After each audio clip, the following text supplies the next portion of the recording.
अगर आप भी चाहते हैं कि आरसीएम म्यूजिक के वीडियो सबसे पहले आप तक पहुंचे, तो लाल बटन को दबा के चैनल को सब्सक्राइब जरूर करें और साथ में बेल आइकन को दबाना ना भूलें।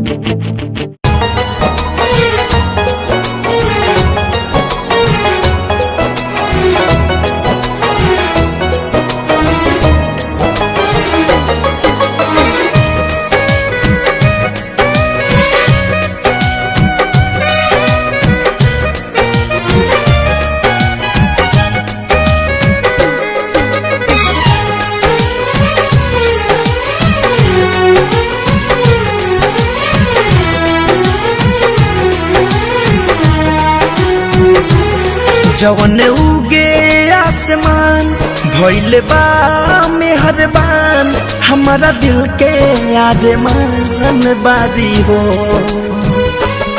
जवन उगे आसमान भइले बा मेहरबान, हमारा दिल के आरमान बारी हो। हमरे जान एगो चान बारी हो, हमरे जान एगो चान बारी हो।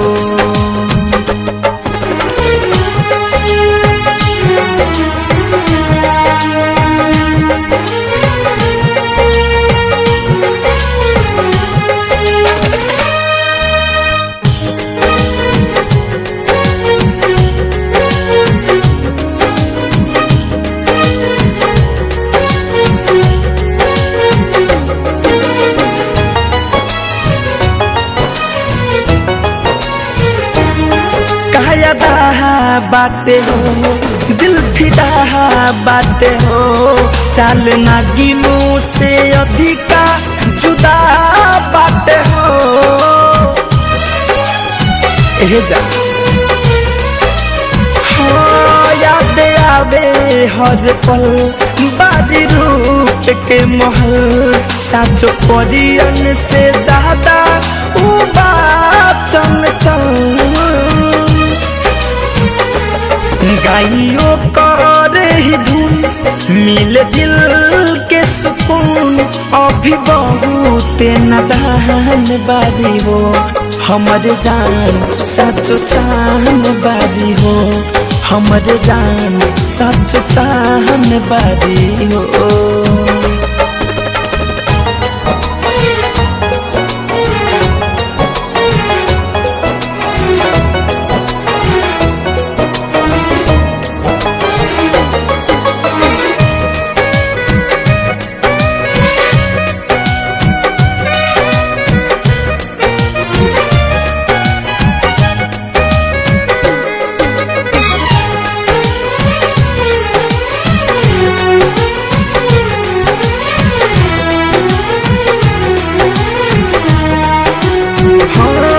कुछ भावे न हो, नींद आवे न हो, बस वो करे सुरतिया निहारिल हो। अरे जान हो करे के मुस्कान लागले ली परान, फिर जब फैशन लागे हो जाए कुर्बान। धनंजय धड़कन केहू बाहरी पसंद, ओठ मगही के पान बारी हो।